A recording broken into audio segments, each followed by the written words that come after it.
Hello everyone, welcome back to the channel. In the previous tutorial, we have created the product API controller and a part of user API controller. So basically, we are now implementing the backend business logic. So the next function is going to be to log out the authenticated user. We can get the authenticated user from the request. If the user is not null, all the tokens for this particular user are going to be deleted. We need to invalidate the session. Why? Because we are perhaps going to run our API in a browser, so we need to handle the session destruction. So what we have to do, we'll surround this block with try catch. We have the request. We can access the current session, and we need to invalidate this session. The next step, it has to do again with the session, and we will regenerate the session.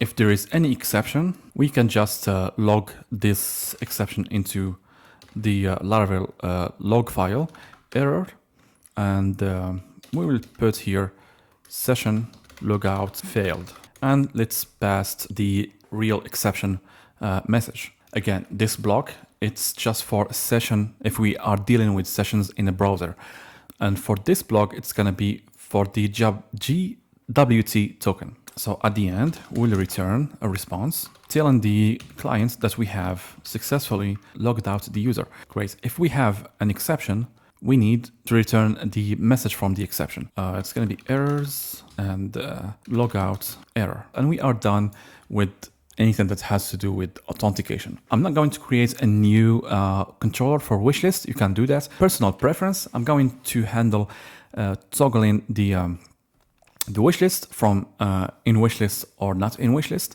and to get all the wishlist items into this controller, just for simplicity purposes. So public function, it's going to be called add or delete wishlist item.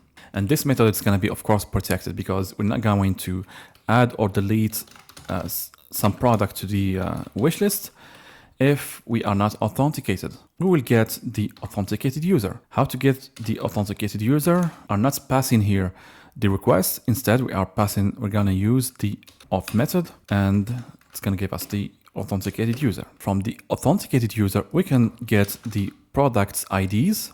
Let's call it products in wishlist. Is going to be,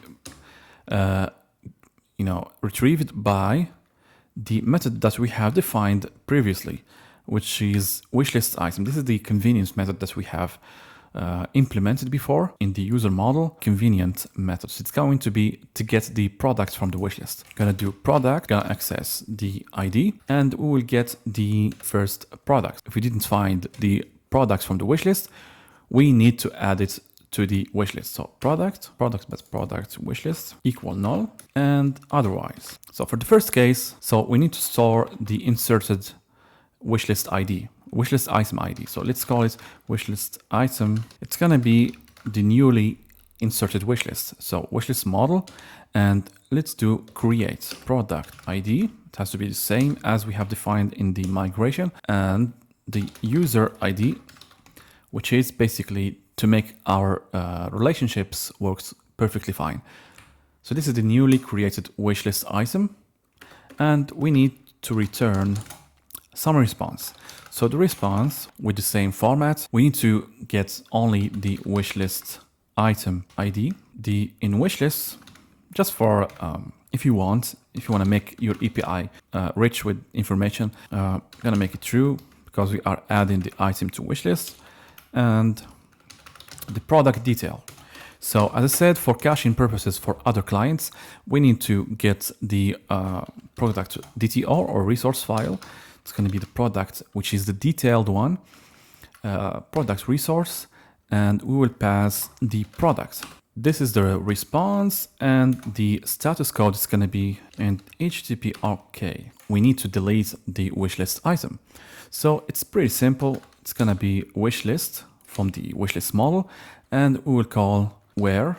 So the criteria is pretty simple. Product ID is product ID, where the user ID, it is the user ID. We delete this model. And now we're going to return a response.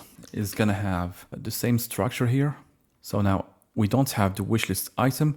So let's mark it here by -1. indicating that we have deleted a wishlist, and in wishlist it's going to be false. And for the product, there is no product because we have deleted the product.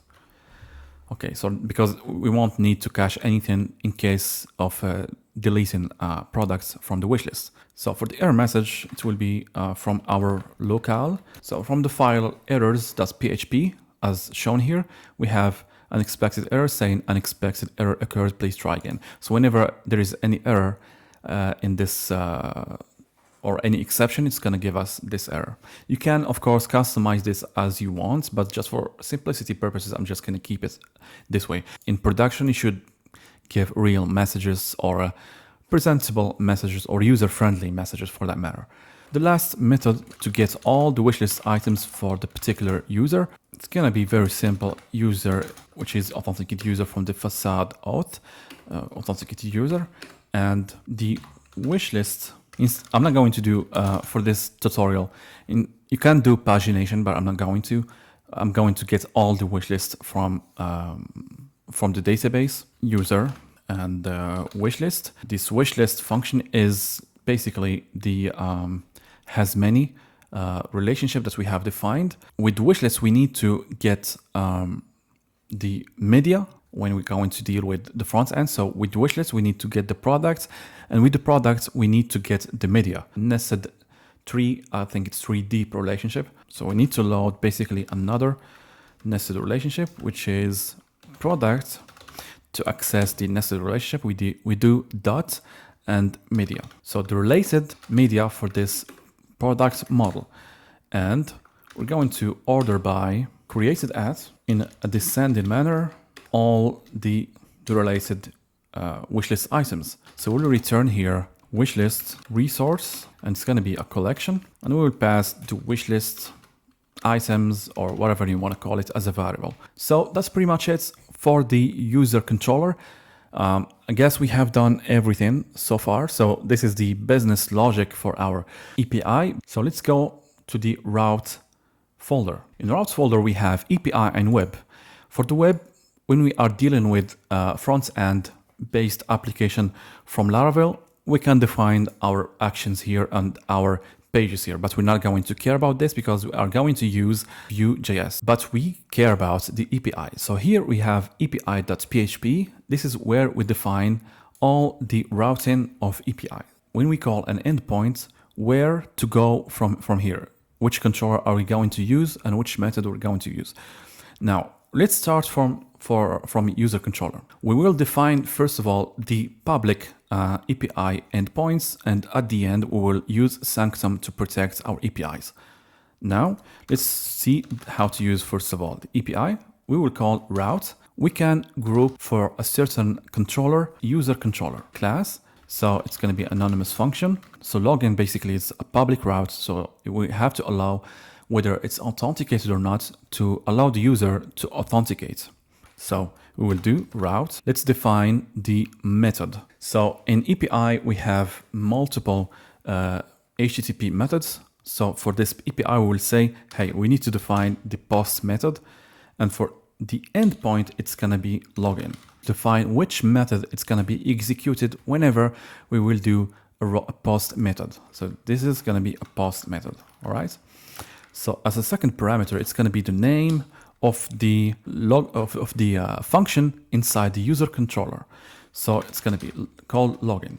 The same thing here for the other function are going to save new data. API endpoint is going to be called register, and the method that's going to be handling this request is register method. And again, if I hover over this, it's going to redirect me directly to the register method. If it's not able to redirect you to register method, which means that there is a typo somewhere.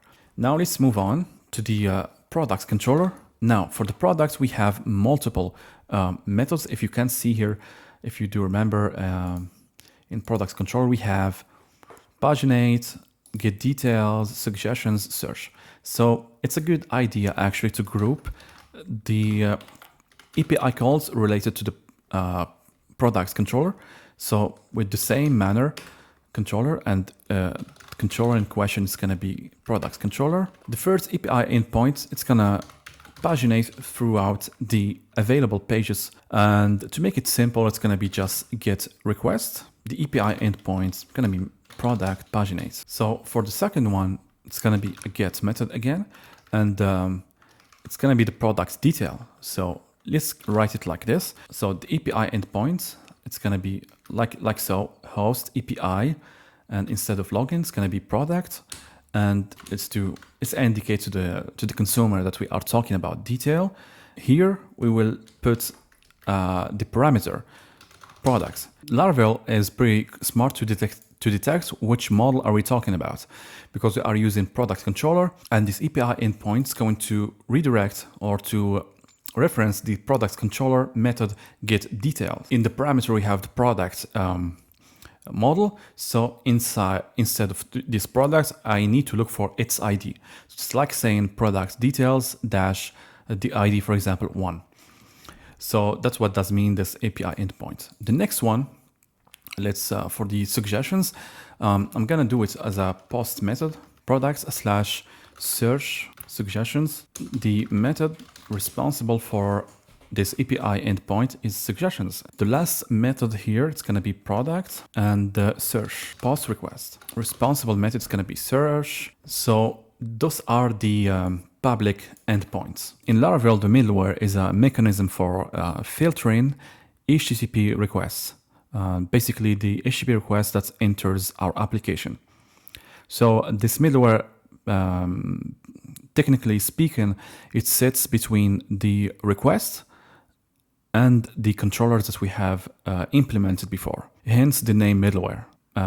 You can use it to perform actions such as checking, verifying login request data, for example, modifying the request or response before sending it forward. So here we have a middleware that we're gonna use. It's called the Sanctum or auth Sanctum from Sanctum package. So in order to filter as we said, we're going to filter the HTTP requests by using middleware, and the name of the middleware that we will use is Sanctum from the package Sanctum that we have installed in the first part of the tutorial. By grouping everything here, we say to Laravel, whatever inside this group, it's going to be filtered using Sanctum middleware. In other words, if the user is not authenticated, we cannot execute anything here. So this is how we protect our routes using Sanctum. As you can see, very simple. So the first one, I'm going just to copy this part, because here we're going to group again our methods from the user controller and what are endpoints that should be handled and protected with Sanctum inside or within the user controller. First of all, it's the logout. So we cannot log out a user who is not authenticated. And the logout method that's going to be responsible for logging out the authenticated user, it's here, okay? The second, it's gonna be not a post method, but it's gonna be a get. The second one is authenticated. So we cannot check if the user is authenticated or not if the user is not authenticated. So if the user is not authenticated and we are using this endpoint, it's gonna give us 401 and get authenticated user. Other routes that should be protected are toggle wishlist. This it's going to be just a get request. The API endpoint you can put here wherever you want. Wishlist and toggle product. We should put this here in the user controller because this method is defined in the user controller. And the method is going to be add or delete. Great. The other method that should be protected is the list of wishlist. This is all our API. For the next part, we will test our API and we are ready for testing. So I hope you liked the video. See you in the next one. Happy coding.